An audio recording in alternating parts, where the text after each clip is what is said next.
Okay, hi Kelly. Well, thanks very much for coming along today.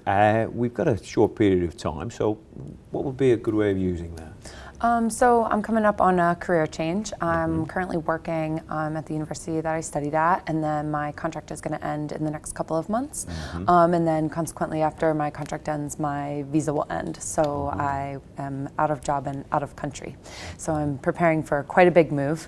I think I'm going to go back to the States and kind of start my job hunting once I get there. We're in the process of getting there, but it's going to be, since studying and working in this job, it's a pretty big career move in the first place. I got my master's in HR and now work in mentoring, but I would like to explore a job within HR in America, but my biggest basis of HR is here in the UK. So I'm just looking for kind of a way to go about that in a logical way. Okay, so there's a transition there. Can you just tell me a little bit more? You mentioned HR, some aspects of which you've touched on. Any particular areas that you feel drawn to? I originally, coming through my master's, I really thought I wanted to get into L&D practitioning, but I have found that I don't really enjoy public speaking, and that is a major element of that job role. So I think maybe it could come with time, but I think initially embarking on that might be a little too ambitious, as opposed to maybe a more administrative side to it and kind of building up to that. But in terms of job role, I'm really struggling to grasp like what my ideal job role would be. Okay. I was interested, can we just go back to your interest in L&D, and you mentioned about the need for public speaking, and that you say don't feel particularly confident in that field. What gives you, what's the basis for that? I feel capable of public speaking. I do it in my current job role, and in my studies and in prior job roles, but I don't I dread it, essentially. When I have to do it, I really feel nervous about it, and I can get up and I can do it because I know that it's part of my role or something that needs to be done, and in any kind of situation I can take on that role, but it doesn't really invigorate me, I guess is the word, or it doesn't make me feel like this is the best part of my job or this is something I get. It's more like this has to be done, I'm going to do it, now it's over type of thing. So I think if I were to continue on with that, I would need to get a little more out of it than just this needs to be done and now it's done type of situation. So without wanting to dwell too long on that, could I just check something with you? Have you ever had any negative feedback about any presentations that you've done? Only that I speak too fast, which I know is because I want it to be over. Like myself want it to be over. Sometimes I do know that I'm giving the presentation to audiences that I know don't want to hear it, like students. So that can kind of weigh on it as well, because I know I'm losing them by the second. So I really rush through it, which I have gotten feedback on as something to work on. Okay. So you're aware of that, but nothing negative? No, not especially. No. Very good, okay. Well, thanks for that. Just going back to something else that you mentioned as well, this area that you're not quite sure which field it might be, if I heard you correctly. Could you just tell me what would excite you about a future role? What excites you about the kind of work that you do now and that you would like to in a future role? What excites me the most in any job role is a people-facing capacity. I really like any type of job, even if it's just interfacing with other coworkers or with day-to-day, people coming through, whether it's customers at a business or, students that you're working with or things like that. I really enjoy a people-facing role and being able to kind of get on that interpersonal level in order to work better with people, which is what drew me to HR in the first place. And I also am a very organized person. I like to feel capable in that I know kind of what's going on around me and how to manage those systems, which can sometimes with positions come with time, which can be frustrating at this stage, trying to get into something new and starting kind of at that baseline level.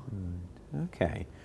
So heading back to the States, beginning the job search. Can you just tell me a little bit more about, what shape that will take, how you'll organise that? So my initial thoughts, a couple months out from that, are I live in a suburb of Philadelphia, and it's very accessible to commute to New York City as well. So that's a really fortunate thing. I'd really like to remain working in a large city. So my initial job hunt will kind of be in that realm, and then span if I need to go elsewhere, because it can be quite difficult. I would target the East Coast first and look at Boston or Washington, D.C. And then my alternate plan is any city where I know at least one person. So maybe not any state there is, but obviously the United States does provide a lot of opportunity elsewhere, and I'm not opposed to moving if I could do it in a timely and stately manner. And precisely, how will you be going about that job search? Can you just articulate that for me? So after location, I would ideally really like to work in the nonprofit sector in the States, and ultimately, ideally, an international nonprofit, because I would like to come back to the UK or to Europe in a timely manner, if that's possible, just because that's where the baseline of my knowledge came from, and I would like to continue expanding upon that within this kind of job realm. But I understand sometimes getting the knowledge of the company from the American point of view can allow you to transfer later. So it's kind of looking at that. Okay. And is there anyone that might help you at the moment that are in those fields that might give you an insight as to how you might establish yourself? Not necessarily. Both my parents are retired, and my mom was a teacher and my dad worked for the railroad. And in terms of corporate, I don't really know a lot of people that work in corporate America. A lot of my family are nurses, teachers, kind of like a different end of the spectrum. And even before this, I studied psychology. So this is kind of my first throw into the business world, and it was over here, so now going back, it'll kind of be understanding where to look for those connections. I did work in the nonprofit sector before, and that has a lot of gateways to jobs and things like that, so I think I'll start with AmeriCorps and looking through the opportunities that they have and the connections through that, like alumni network. Very good. So just correct me if I'm wrong, there are some people that you might tap into just to pick their brains? Through my previous employer, you can go through like career coaching and things like that they offer once you finish working for them, which is a huge advantage. Very good. Yeah. Sounds like an exciting time, but a daunting time. It's not the first time. I've moved before. Obviously, I moved here for the course and things like that. And a year ago, I was definitely in a very different position than I am now. I'm feeling a little more rational about it, but sometimes the rationality can kind of abate as the time gets closer. Right now, it still feels a little far away because it's October, November, and it's only July right now. But as it gets closer and more real. Thanks. I'm conscious of the time that we've got. If I could just ask you one more question. From that experience of moving here, is there something that worked that you'd want to learn from and recreate and build on, that you can look back on and think that worked? I think in moving here, I did a lot of preparation to ensure that I would have something of a community. I came over and looked at the various schools that I had applied to. I made a conscious decision to live in halls and kind of build those relationships and get involved with programs on campus in order to expand kind of who I knew within the city and within where I was studying and now where I'm now working. And I think that really helped me to adjust and kind of get where I am now. So would it be fair to say that's something that worked and that you might be able to replicate, admittedly in a different geography? Yeah, absolutely. And I think I will definitely take that away from this experience. And if it can't be living where my family is, it can be something similar to my experience here in London. Well, Kelly, thank you very much for that. It's been fascinating, and I look forward to hearing how you've done. Thank you. Very good. So how did you feel? I felt good. I felt like I was able to kind of voice what I've been thinking about for quite a while anyway, and it was nice to voice it to someone who doesn't know me very well, especially because I feel like most of the time I'm speaking to people that do know me and know my situation. So it was nice to kind of say it out loud and hear it and see your reaction to it, and it was good. So, observations? I thought it was interesting, Kelly, that you talked about L&D and that originally that was your original plan, learning and development. But because of this issue around public speaking, you've decided potentially to go another direction. And I think it was Chris picked up on that and you explored that. And I thought you asked some really useful questions, Chris, as you said, what's the basis of your feeling around public speaking? And you talked about dread. And then, and Chris then asked you to give some evidence in terms of feedback. So, have you received feedback? And in fact, you said that you hadn't received any negative feedback. But I thought it was quite useful that Chris spent some time exploring that, because I wonder, if it not for that, would you be exploring L&D as your future career if it were not for that element? So I thought that was a useful discussion to have. And I thought maybe it could have gone further, perhaps. Yeah. But with time constraints, it was difficult. I think. Yeah. There's a fundamental question that occurred to me there. What would it actually take for you to enjoy public speaking?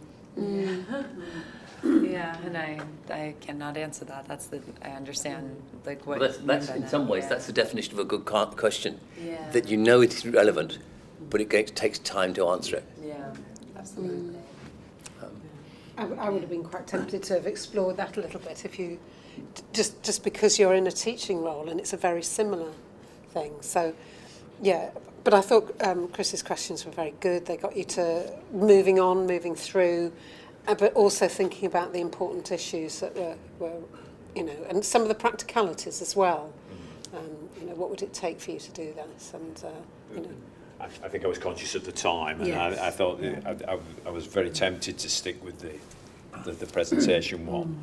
I don't know if I was trying to demonstrate that there was another issue as well that we could spend a bit of time on, admittedly short. And that issue relating to the development of your networks, but it was good that you pulled out what you'd done so far. So now then naturally it would make sense in further conversations to actually look at how do you build networks in the new environment, and what will then those networks look like, and to actually how do you start from the people that you know, and so some basic tools of drawing networks, of identifying people who are gateways to other people. And helping you to actually think through how can you plan now to have the networks in place when you arrive back in that situation, so that you don't have to start when you get there. And I think there's again a lot of what we talk about comes down to the right question. And for me, one of the critical questions would have been, what is it that you have to contribute? So it's not you want to do, it's what is it that you want to contribute? For you to interpret that in whatever way that you want. But if we start from that sense of what you want to contribute, it's a much more meaningful conversation, I think, than what kind of career choices do you want to make. It's how you actually interact with the world and the footprint that you want to leave. And I think just listening to that, David, as well, by taking some time to articulate that, even write it down or try and craft it in a short paragraph, that will open up the opportunities, not just HR. There are many sectors that you might work in. Yeah. I think there's a tendency to think, it's got to be HR because that's possibly the field that you've been in so far. Right. Whereas what David's saying there, maps onto a lot of other sectors and a broader range of opportunities then to explore. And indeed, just building on that too, there's a lovely little technique which is basically looking ahead 5 years and writing a letter to yourself from 5 years in the future. What would you be telling yourself about what you should be doing now? Dear Chris. Yeah.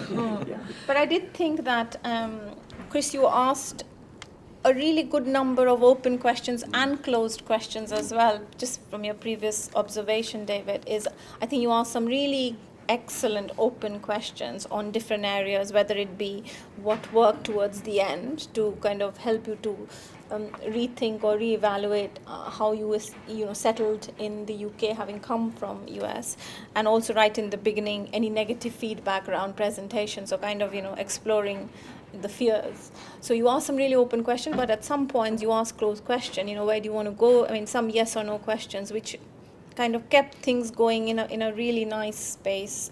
So that's something I've written. That's useful, because I wasn't conscious of any balance. They just seemed to come out in that way. I was conscious of it because of my previous experience, so I was making a note of it, and I think it's really good. That's useful feedback.